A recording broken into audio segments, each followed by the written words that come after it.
Hello traders. Nifty की अगर हम डिस्कस करें तो यहाँ पर देखो कितना अच्छा खासा प्राइस एक्शन हमें बनते हुए देखने को मिला। मार्केट एक अच्छे तरीके से यहाँ पे मोमेंटम करते हुए लास्ट टाइम पे मार्केट इस लेवल पे कंसोलिडेशन किया, ठीक है। अब एक चीज़ आप देखो, मैंने आपको बहुत सारे वीडियोस में सिखाया हुआ है कि अगर जब भी मार्केट आपको इस तरह का सेटअप देखने को मिले, मार्केट कभी किसी रेंज में हो। अब देखो इसने ब्रेक किया, रिटेस्टिंग भी किया, लास्ट टाइम में एक अच्छा खासा हमें सेटअप भी यहाँ पर देखने को मिला और एग्जैक्ट हमारा डेस्टिनी के पास 24,355 लेवल के पास इसने यहाँ पे क्लोजिंग किया हुआ है, ठीक है। ये रह गई किसकी? निफ्टी की। यहीं पे अगर मैं बात करूँ बैंक निफ्टी की, तो बैंक निफ्टी अगर देखा जाए तो एग्जैक्ट इसी लेवल से, जो कि मैंने आपको कल ही बताया हुआ था कि सभी लोगों का सेंटिमेंट क्या रहेगा कि जैसे ये लेवल यहाँ पे ब्रेक होगा, कुछ लोग यहाँ पे इंटर करेंगे। क्योंकि उनको यहाँ पे ब्रेक डाउन देखने को मिला है। बट मैंने जो कंसिडर किया हुआ था, इस लेवल को यहाँ पे ज़्यादातर कंसिडर किया हुआ था, ठीक। तो अब एक चीज़ देखो, यहाँ पर मार्केट ने क्या किया, इसको ब्रेक किया, रिटेस्टिंग भी किया, ठीक है। अब यहाँ पर जस्ट सिंपली हमें एक स्ट्रॉन्ग कैंडल्स यहाँ पे फाइंड करना है, या कोई एक बुलिश कैंडल यहाँ पे देखना है, या हैमर कैंडल देखना है, ठीक है।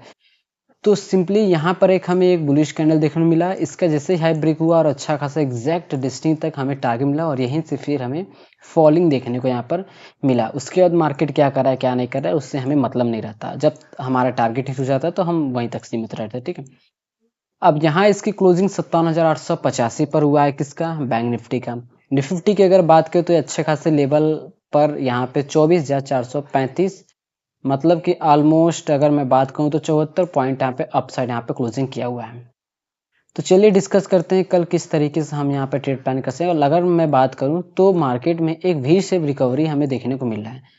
मार्केट में सेलिंग आई, रुकने के बाद फिर मोमेंटम, मतलब कि अब यहाँ पर देखो, मतलब कोई प्रोजेक्शन बनते हुए हमें नहीं देखने को मिल रहा है। अब इसमें अब देखो कुछ बड़ी चीजें यहाँ पे हो सकती है। तो एक तो ये जो है, ठीक है, ये बहुत ज़्यादा यहाँ पर इम्पोर्टेंट है, ठीक। और उसके बाद ये जो लेवल है ये बहुत ज़्यादा इम्पोर्टेंट है, ठीक है। अभी मैं बता रहा हूँ इसके बारे में। यहाँ पर क्या है कि सिंपली, ठीक है, अभी एक मिनट, इस तरीके से, ठीक है। ये लेवल जो है ये हमारे लिए यहाँ पर रेजिस्टेंस रहेगा, ठीक। और अगर मैं सपोर्ट की अगर यहाँ पे बात करूँ, तो ये जो लेवल आपको देखने को मिल रहा है ये हमारे लिए क्या रहेगा, यहाँ पे सपोर्ट रहेगा। अब मैंने इसी को सपोर्ट क्यों कंसीडर किया और इसी को रेजिस्टेंस क्यों कंसीडर किया? अब देखो, इसको कंसीडर करने का रीज़न ये है कि अब यहाँ पर अगर मैं कंसीडर करता तो ये कुछ ज़्यादा ही बड़ा यहाँ पे गैप बन जाता है, ठीक है। इसके लिए मैंने इसको यहाँ पे कंसीडर किया हुआ है, ठीक है। जस्ट सिंपली इसको, अब इसको कंसीडर करने का रीज़न है क्योंकि इसके पास एक ग्रीन कैंडल बना हुआ था, ठीक है। मार्केट सेलिंग आई, रिटेस्टिंग आई, फिर सेलिंग आई। अब इसको कंसीडर करने का रीज़न ये है क्योंकि अगर देखा जाए तो मार्केट में अगर सेलिंग आती भी है तो ज़्यादा से ज़्यादा इस लेवल तक आएगी। अब अगर इसको अगर तोड़ा तो फिर तो मार्केट अब फिर यहाँ तक जाएगा, ठीक है। तो हमें क्या चाहिए, यहाँ पे एंट्री चाहिए। और एक तो मार्केट यहाँ पे थोड़ी देर तक सस्टेन भी किया हुआ था, तो इसके लिए हमने इसको यहाँ पे सपोर्ट यहाँ पे कंसीडर किया हुआ है। अब एक तो हमें बुलिश सेंटीमेंट यहाँ पे देखने को मिला है। अब मार्केट कहीं एक जगह तो रुकेगा ही, तो हमारे लिए एक ये लेवल और एक ये लेवल मिल चुका है बिल्कुल अच्छे तरीके से। अगर मार्केट गिरता भी है, ठीक है, अगर यहाँ से आता है तो इस लेवल से बाउंस बैक कर सकता है क्योंकि इस लेवल पे मार्केट सस्टेन भी किया हुआ था। तो अब ये जो हमारे रेजिस्टेंस था अब हमारे लिए सपोर्ट बन जाएगा। और अगर मार्केट ने इस लेवल को ब्रेक किया तो हमें पता है अगर इसके नीचे अगर गया तो फिर शार्प सेलिंग हमें देखने को मिलेगा। तो सेलिंग जो कि हमें यहाँ तक देखने को मिल सकता है 24,250 तक, और यही लेवल हमारे लिए क्या हो जाएगा, यहाँ पर डेस्टिनी हो जाएगी। 24,265 का लेवल हमारे लिए डेस्टिनी हो जाएगा डाउन साइड के लिए, ठीक। वहीं पे अगर मैं अप साइड की डिस्कस करूँ तो अप साइड का जो ये लेवल आपको देखने को मिल रहा है 24,583 का, ये हमारे लिए अप साइड के यहाँ पर डेस्टिनी हो जाएगा। प्राइस रेंज टूल का यूज़ करेंगे और देखेंगे मार्केट किस साइड यहाँ पे मोमेंटम कर सकता है। तो अगर मैं बात करूँ अप साइड में 147, डाउन साइड में 168, मतलब 20 पॉइंट का डिफरेंसेस हमें देखने को मिल रहा है। तो यहाँ पर अगर मार्केट किसी भी साइड को यहाँ पे ब्रेक करता है, ठीक है, अगर ये इस लेवल पे आता है तो यहाँ से हम बाइंग की सिनेरियो देखेंगे, ठीक है, और हैमर कैंडल या बुलिश कैंडल पर ही।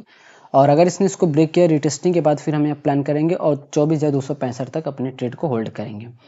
अगर मार्केट में गैप डाउन ओपनिंग हो जाती है तो वेट करेंगे इस लेवल रिजेक्शन का या इस लेवल से बाउंस बैक होने का। मार्केट में अगर गैप ओपनिंग हो जाती है तो वेट करेंगे इस लेवल से बाउंस बैक होने का या इस लेवल से सेलिंग का, ठीक है।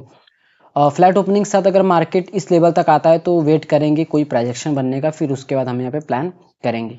तो चांसेस क्या है, कल के दिन मार्केट थोड़ा सा यहाँ पे सेलिंग के बाद फिर एक अच्छी खासी मोमेंटम हमें यहाँ पर देखने को मिल सकता है, क्योंकि मार्केट में अगर बात करें तो लास्ट टाइम में एक अच्छा खासा हमें मोमेंटम देखने को मिला हुआ है। ठीक है, अब बैंक निफ्टी की अगर डिस्कस करें तो बैंक निफ्टी में देखो अच्छा खासा एक प्राइजेक्शन, मतलब मार्केट एक अच्छी खासी मोमेंटम में यहाँ पे जा रहा है।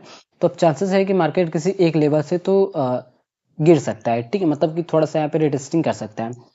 तो अब अगर मैं यहाँ पे बात करूँ तो हमारे लिए जो लेवल निकल के आ रहा है, ये जो लेवल है ये हमारे लिए क्या रहेगा, यहाँ पे सपोर्ट रहेगा। ठीक है, और अगर अप साइड का डिस्कस किया जाए तो अप साइड में ये जो लेवल आपको देखने को मिल रहा है, ठीक है, हाँ, ये जो लेवल है ये क्या रहेगा, अपसाइड के लिए हमारे लिए यहाँ पर रेजिस्टेंस रहेगा। ठीक है, अब देखो हमने इसको क्यों रेजिस्टेंस कंसीडर किया हुआ है, क्योंकि देखो एक चीज यहाँ पर देखो, मार्केट इस लेवल पे सस्टेन कर रहा था। ठीक है, यहाँ से सेलिंग है, इस लेवल से सेलिंग और इस लेवल से सेलिंग, इसलिए हमने इसको कंसिडर किया। सपोर्ट हमने इसलिए इसको कंसिडर किया क्योंकि अब एग्जैक्ट देखो इस लेवल पे अच्छा खासा प्राइजेक्शन बना, मार्केट मोमेंटम किया, सेलिंग है, ब्रेक किया, टेस्टिंग भी किया, अब इसके बाद अपसाइड मोमेंटम करा है। तो अगर ये मोमेंटम कर रहा है, ठीक है, तो यहाँ पर किसी एक जगह तो सस्टेन होना पड़ेगा इसको। तो ये दोनों लेवल हमारे लिए मिल गया कि मार्केट इस लेवल पे यहाँ पे सस्टेन कर सकता है, और एक तो ये हमारे लिए साइकोलॉजिकल भी लेवल देखने को मिल रहा है 58,000 का। ठीक है, तो मार्केट एक साइकोलॉजिकल लेवल के साइड जा रहा है, तो अगर इसके बीच में जब तक है नो ट्रेड, इस लेवल से नो सेलिंग, इस लेवल से नो बाइंग। ठीक है, इस लेवल से बाइंग का सिनेरियो देख सकते हैं, इस लेवल से सेलिंग का कम चांसेस। अगर मार्केट इस लेवल को ब्रेक करता है तो बिना रिटेस्टिंग का बिल्कुल भी हम यहाँ पे प्लान नहीं करेंगे, क्योंकि एक तो ये साइकोलॉजिकल लेवल है। ठीक है, रिटेस्टिंग करे या कोई हैमर कैंडल फॉर्मेशन हो तब हम यहाँ पे एंट्री प्लान कर सकते हैं। और यहीं पे अगर मैं अप साइड का डिस्कस करूँ कि हमारे लिए डेस्टिनी कौन सा है, ठीक है, तो अप साइड का जो डेस्टिनी हमें देखने को मिल रहा है 58,243 का ये अप साइड का डेस्टिनी रहेगा, और डाउन साइड का डेस्टिनी का डिस्कस करें तो 57,470 का। और यहाँ पे प्राइस रेंज टूल का यूज करेंगे, देखेंगे सबसे पास में डेस्टिनी कौन सा है। अप साइड के डिस्कस करें तो 358, डाउन साइड में 470। चांसेस क्या है कि मार्केट यहाँ पे अप साइड डेस्टिनी को यहाँ पे टच कर सकता है। ठीक है, और अगर यहाँ पर मार्केट में गैप ओपनिंग हो जाती है, ठीक है, गैप अप तो वेट करेंगे इस लेवल तक आने का, या इसको ब्रेक करके रिटेस्टिंग करें तब उसके बाद, या इस रिजेक्शन का, या इस लेवल से बाउंस बैक होने का। ठीक, गैप डाउन ओपनिंग होती है तो इस सिनेरियो में हम क्या करेंगे, अगर गैप डाउन होती है तो मार्केट यहाँ से अपसाइड जाने की कोशिश करेगा, और अगर रुकता भी है तो इस लेवल मार्केट रुकने के बाद अगर ये ब्रेक करता है तो फिर अपसाइड का, वरना यहाँ से हम सेलिंग की अपॉर्चुनिटी देखेंगे। तो सो ट्रेडर्स, कल के दिन आप लोग 13 अगस्त को इस तरीके से यहाँ पे निफ्टी और बैंक निफ्टी इन दोनों इंडिसेस में यहाँ पे ट्रेड प्लान कर सकते हो।